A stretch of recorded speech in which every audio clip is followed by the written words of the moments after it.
Okay, this is the 15th chapter in a series of programming in the action language on the Atari 8-bit computer. Tonight we're going to have more fun with display list interrupts, or at least I think it's going to be fun. So I want to, up until now, so first off, this video sort of assumes you've seen like the previous 3 or 4 that come right before this when we started talking about custom display lists. And a lot of those videos went heavy into the Atari architecture, like the Atari can do this and the Atari does that and blah, blah, blah. Well, tonight's video I'm kind of enthusiastic about because it's mostly just going to be really action related. There'll be a small bit about how Atari architecture works, but most of this is just going to be how to do things in action. So we're going to do more with display list interrupts. I want to talk about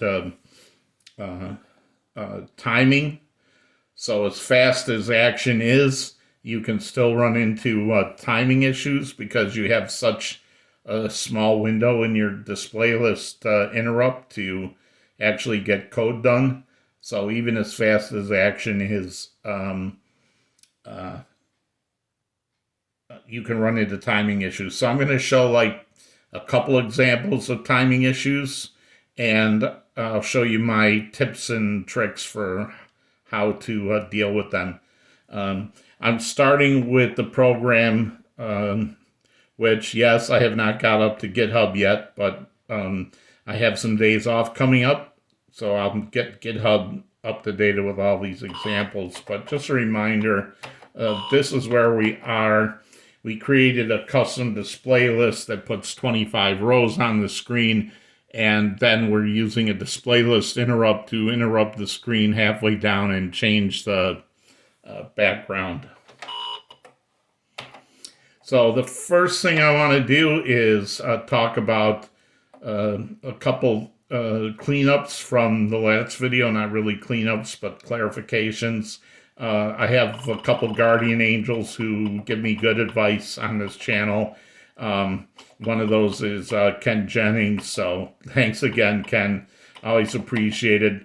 The first thing he mentioned to me, and these are in the comments on the last video, but if you didn't see them, this wait for sync that tells the display list interrupt to wait until the end of the scan line to start operating.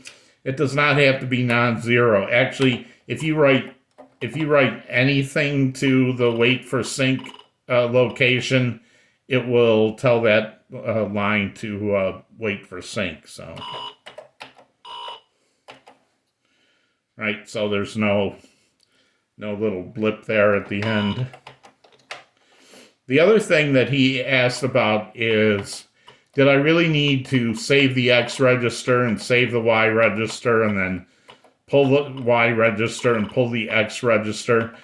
Because if I look at this and I assume that the action compiler is smart because of how fast its code runs when it's compiled, then really how I would compile this code if I was a compiler is load accumulator with 0, store accumulator at wsync, load accumulator with hex 80 and store to color playfield 1, and load the accumulator with 8E and then store it in playfield 2.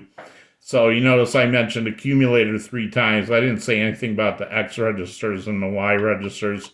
So really, probably don't need any of this. In fact, I know I don't need any of this. So you can see. Right, so it works fine. The program doesn't crash or anything. So why did I do it that way? Well, first off, if you're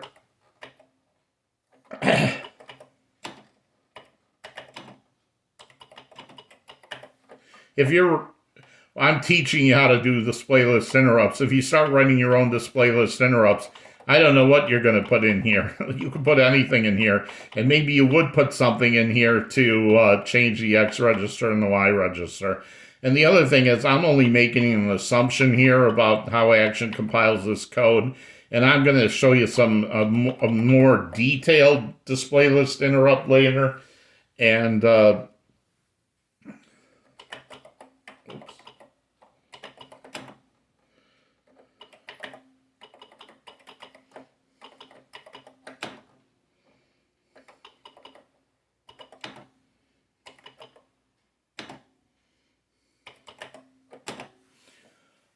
so think of it this way. These are here, and why I told you to use these is these are safe, right? So no matter what you put in here, you don't have to worry about whether the compiler did or didn't use the X or Y register, and you can be safe that your program won't crash after you get back from your display list interrupt. The other thing I wanted to show before I go into the next part is, and I've mentioned this before, but I didn't show you how, so now I'm going to show you how. So one of the things I've said is that I want to enable my display list interrupt. I have to set this bit in the display list, and I wrote this whole display list here and put it in an array, and then I created a space where I could stick that, and the setup says, make sure the display space is in a safe space and copies the display list in there and sets up some values, blah, blah, blah, and then finally points to that space. Well, let's just say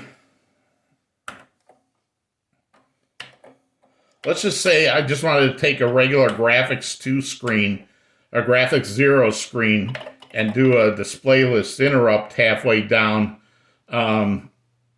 and not do any of the fancy stuff like putting an extra row or drawing blank scan lines or, all that stuff I did in the other one. Then it can be a lot easier to get this set up. So, and here's the cool thing about Action. I can have a program in this window. Right, this is the one with the extra graphics row and some blank scan lines. Then I can hop over to the other window and then go compile this. So this is just a regular graphics 0 screen with the same thing where I'm changing it halfway down and making it into a different color. So I want to show you the difference between these two. Right?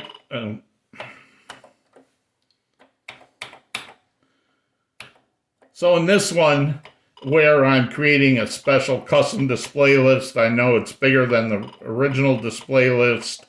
I write this all out in hex and get a space for it, blah, blah, blah. If I'm just going to overwrite the existing display list, this here is the address of the display list.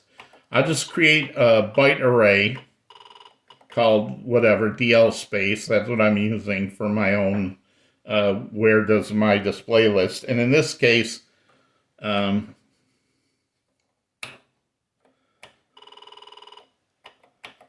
here's the setup compared to this setup.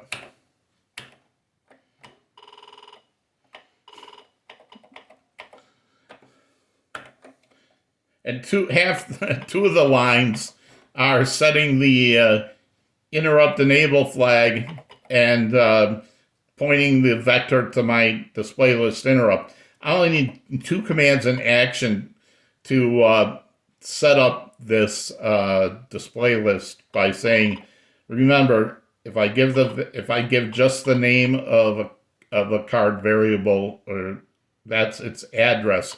So what I'm saying is the address, or where this display space, I'm just saying use the memory location for the existing display list. And then I'm going to go into the display list 16 rows. Keep in mind, it counts from 0, and we have some extra, even though I'm changing it on line 13, the reason it's 16 here is because there's some bytes at the beginning, right? There's 3 blank scan lines. There's a couple bytes for the address. So all I'm doing is saying, hey, I created a byte array, and I don't give it an address, and I don't define it, and then I just say, hey, use the display list, point it to this thing, which is the, the existing display list, which is the graphic 0 display list. And then since this is a byte array, I can go into that byte array and change a thing in here. So that's the same as this whole thing where I spelled it out and then I went down here and I changed this to 8, right? So that's how to overwrite the display list. You can see if you don't want to get really fancy and add all this extra stuff, this is the way to go, right? Just create a byte array, point it to the existing display list, and overwrite whatever variables you want. It's easy peasy. All right.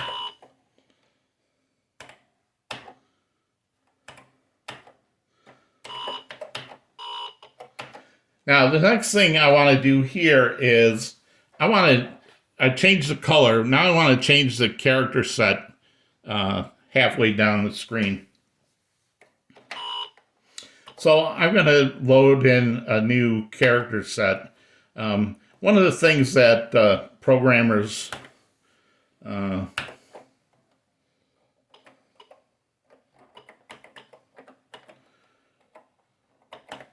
like to do is steal code. Steal code from their working code.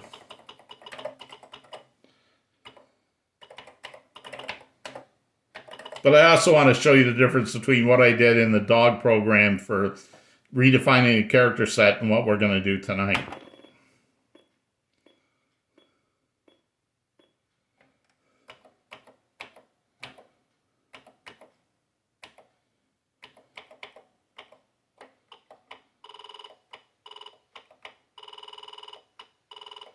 Oh, I need a different version.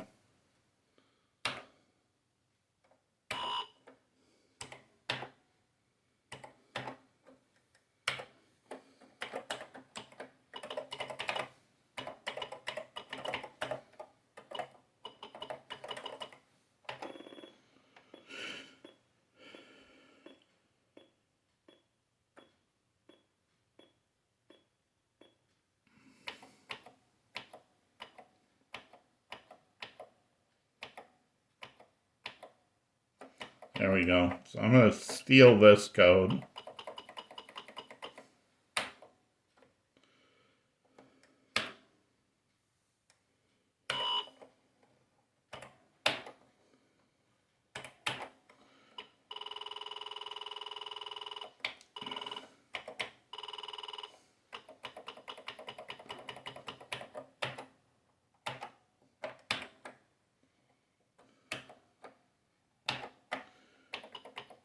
So I put this in here, set chars, I'll add it here.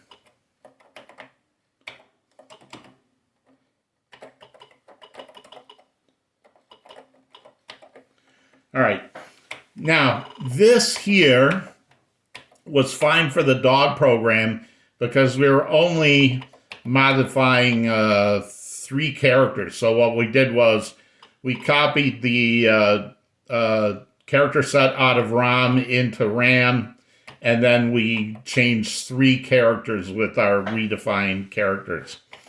All right, so we're going to actually take a whole redefined character set that we're going to load off disk. So tonight we're going to talk, yay, file I/O. So we're going to talk a little bit about the file I/O.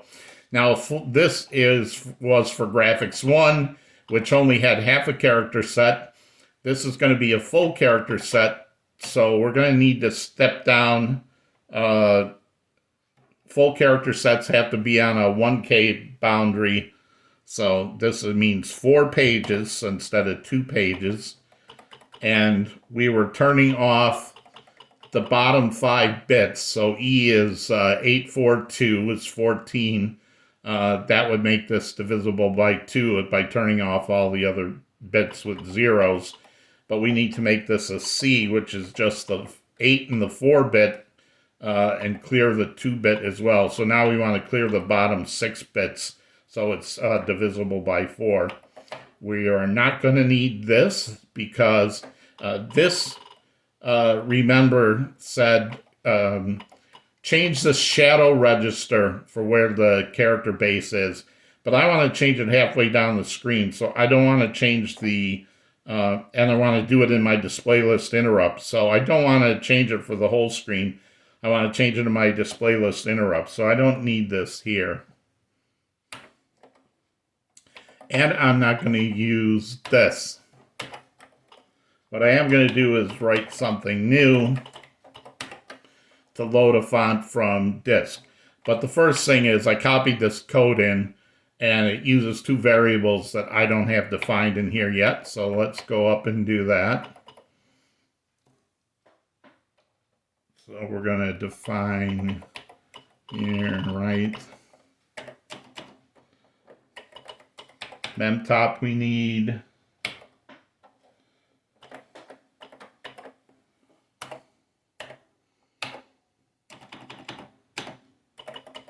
And this will be the address of our redefined character set.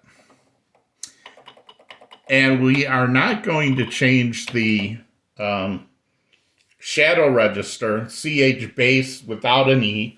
We're going to change the hardware register in our display list interrupt. That's CH base with an E.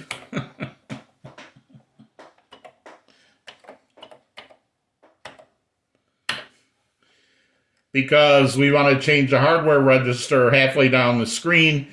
Then when the vertical blank happens, the shadow register, which holds the original character set, will overwrite it on top of ours.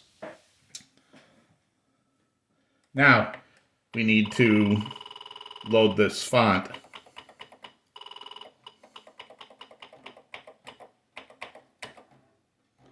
One of the beautiful things that I love so much about the Atari 8-bit architecture is how it handles I/O.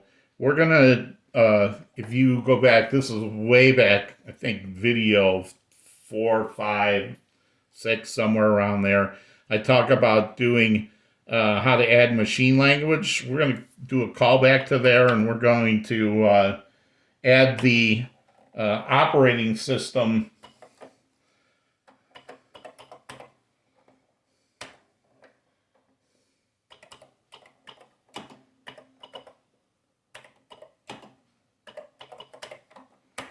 Again, if you go back to that video, what that says is if I call this procedure CIO, it's going to jump to this address to execute it, and it expects 2 parameters, the A register and the X register.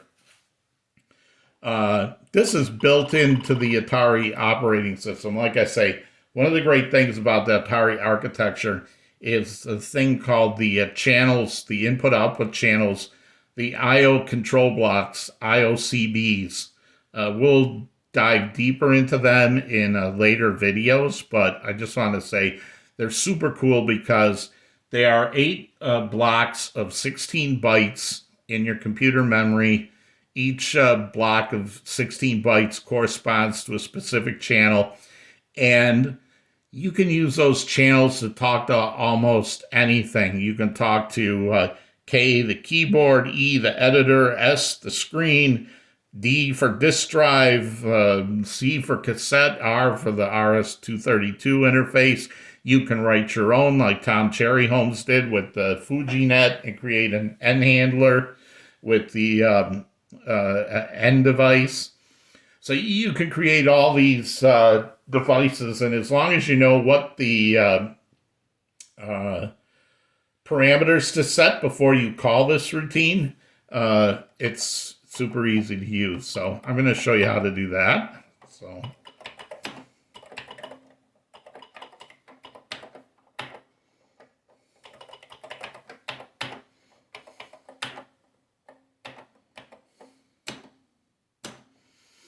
I'm going to call some action library routines here. There are 8 channels. They're numbered 0 through 7. 0, 6, and 7 are generally used by other things, like 6, when we write to the screen, we write through channel 6. Channel 0 is like the keyboard and the editor that we're typing on, and 7 is usually for the printer. So stay away from those. Use like channels 1 to 5, at least, for now. And it's good practice to always, when you're about to open a channel, I always close it first, just in case, I don't know, I got here from someplace and somehow somebody left the channel open. But we're going to open channel 1.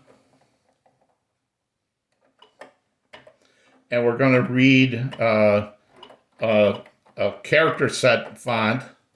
You can find a bunch of these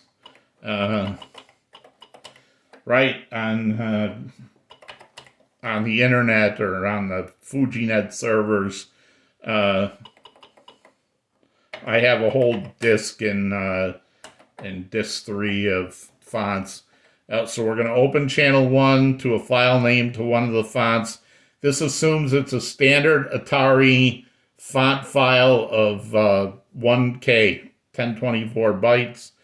We're going to open the channel. 4 says open for read, and then 0 is a dummy parameter that we don't need to worry about. So this says open channel 1 to this file on the disk drive for read. Now we're going to set up some other variables that the IOCB needs to have set up before I call that subroutine in the operating system. One of those is called ICOM basically stands input control command. It's a command you're going to give the the operating system to say how to. So I told it to read, but I want this command will tell it how to read. So, like for instance, do I want to read 1 byte? Do I want to read 1 line with an end of line at the end? Or do I want to read a whole bunch of bytes? In this case, I'm going to want to read a whole bunch of bytes. The other 2 things that we're going to need is to tell it how many bytes,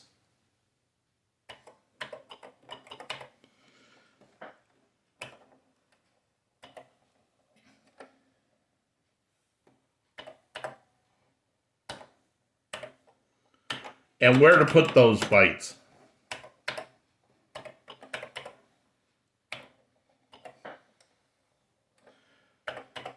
And where did I get these values? Guess what? Mapping the Atari. All right, so note that these are specific addresses for channel 1. For channel 1. If they were for channel 2 or channel 3, these would be different numbers. So they're not, these are specific numbers to those. So now that we have these 3 parameters are what we're going to need.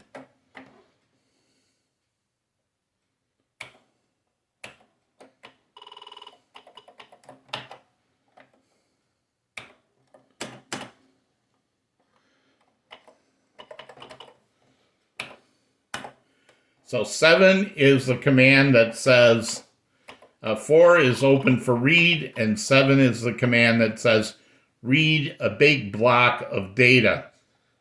How much data should I read?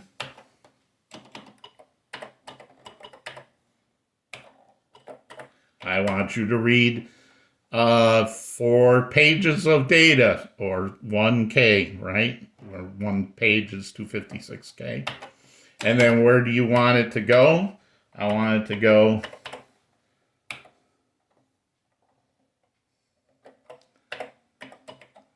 at this place where I saved for my RAM set, right? So that's what I did down here when I dropped this, and I reset memtop so that the top of memory won't touch my RAM set. So this is open for read. Read a bunch of data. How much data to read? 1K. Where do you want it? Stored here. Now I'm all set up. I just want to call that routine. It takes 2 parameters. The first one doesn't matter. And the second one is the channel in hex, where I want channel 1. This would be a 1. If I wanted channel 2, it would be a... Sorry, my key fell off.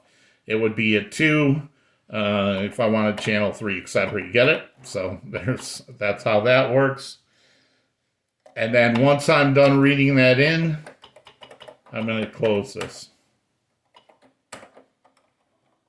channel. Just double checking, make sure I got everything. So the last thing I want to do then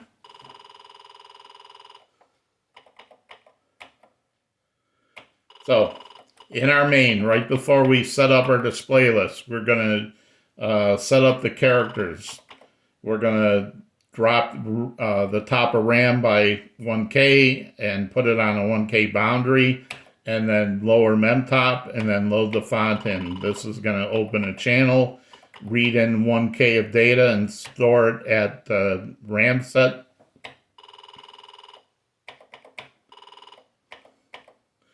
So then the last thing we're going to do here is what we did before. We're going to say CH base, the hardware register, not the shadow register.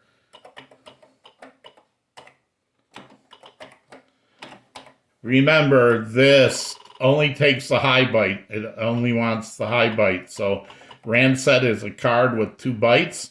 This right shift 8 says take the top byte and shift it over to the low byte. So this becomes a 1 byte value that goes in here. Now we're going to see if I didn't forget anything. A new character set, and we're also going to see the first timing issue.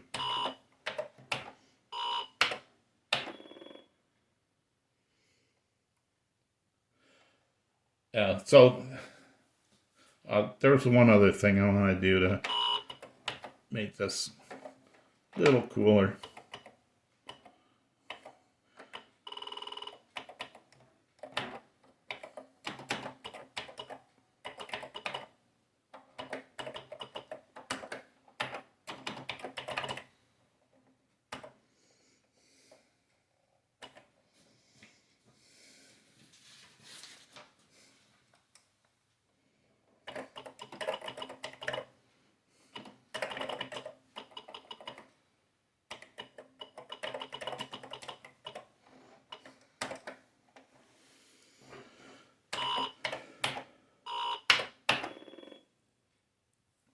All right, so here is an issue of timing. See this 13? That 3 does not look like this 3. And this 1 does not look like any of these other ones. That's because that right shift 8, apparently in action, is too slow for this, and it messes up the display. So how can we fix that? I'm going to show you. So this is an example of like a programming practice thing. I only need to make this calculation once to find out what this number should be. There's no reason for me to do this right shift 8 every time I do my display list interrupt, you know. So what I'm going to do is create a new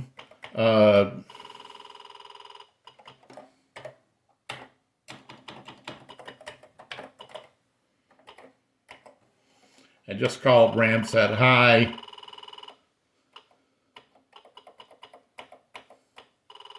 And down here where I set up my characters,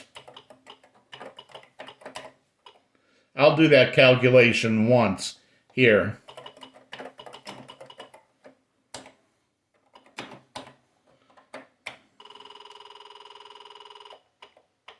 And instead of doing this expensive right shift 8, well, apparently expensive. So this is an example of taking care of a timing issue through programming practices.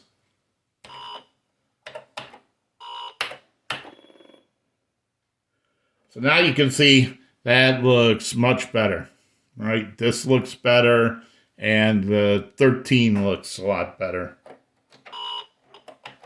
And I'm just going to have to show off by putting a couple other fonts in there.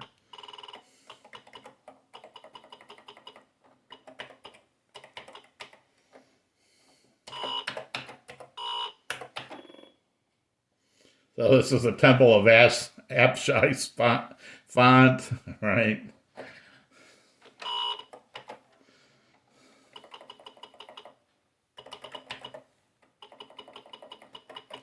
It probably doesn't have to be capitalized. I just, right, and this is a shadow character set, so.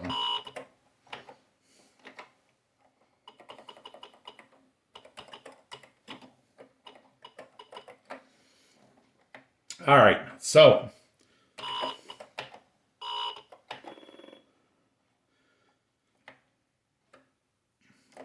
Now we have our changed character set, and we've taken care of the first timing issue. Now I want to show you another timing issue that you can run into.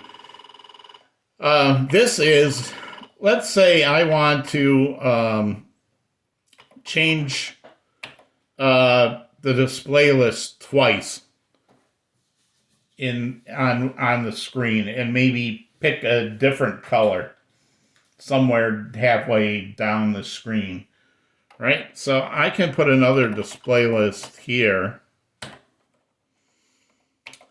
but I wanted to do different things there, but there's only one display list routine. So what I'm going to do is add some more logic here.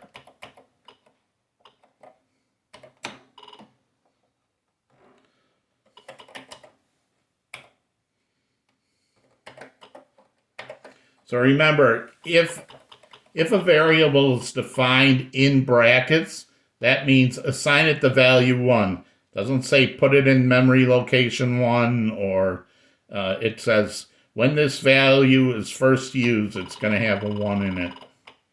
So we're going to add some logic in here.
All right, so what this does, since I'm setting it to 1, the first time it hits the display list interrupt, it sets the sync, says to execute the sync at the end of the scan line, set this to 80 and 8E, and use my redefined character set. Then increment this by 1 so it's not 1 anymore. Then when it hits the second display list, this won't be 1, so it's going to come down here, and we're going to change this to a different color.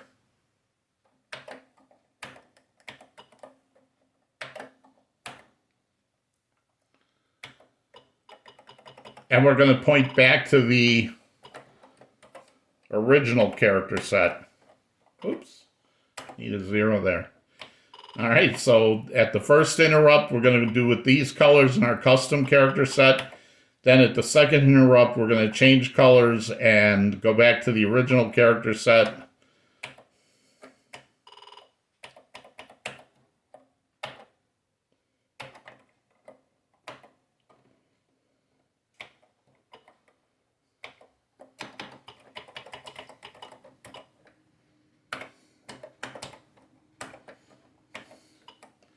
We'll see if that's in the right spot or not.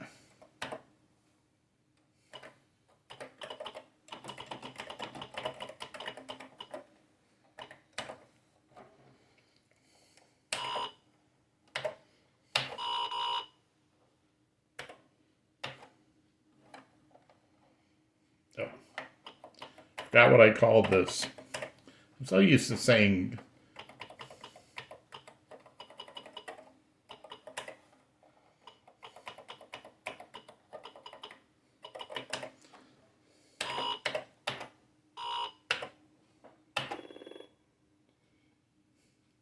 all right, again, now we're having different timing issues. And that's because that code is a lot more complicated in the display list. Right? So there's bleed here and there's some bleed here. It's all kind of messed up. That's because there's too much code happening while this thing is turning on. And this one, I really can't use any better, or I don't want to. This programming logic is about as simple as it can get. There's just too much of it. So how can I get away with fix this up? Well, what I can do is same way I added some blank scan lines here. If I add some blank scan lines here and here, then let's say if I add 2 blank scan lines, then I just don't have the time it takes for this to go back here once. But Antic's got to draw, it's got to go back there 3 times for the 2 scan lines and then back again.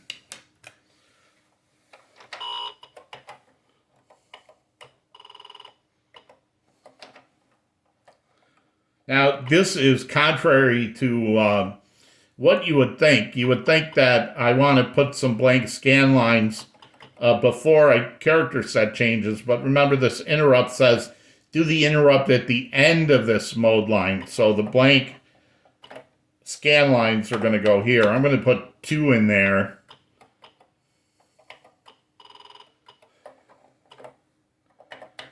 Two in there to break that up. So now Antic not only has the time between here and here to execute those instructions I gave it, it also has 2 blank scan lines of time worth. So it's like triple the time.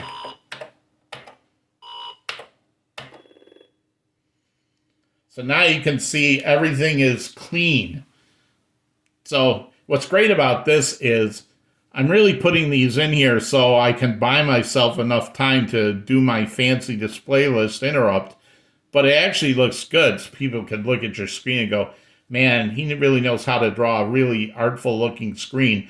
The idea is these blank scan lines are actually hiding the fact I need some more time for my complicated display list interrupt. So there we have it for tonight. So, talked about a lot. We talked about how to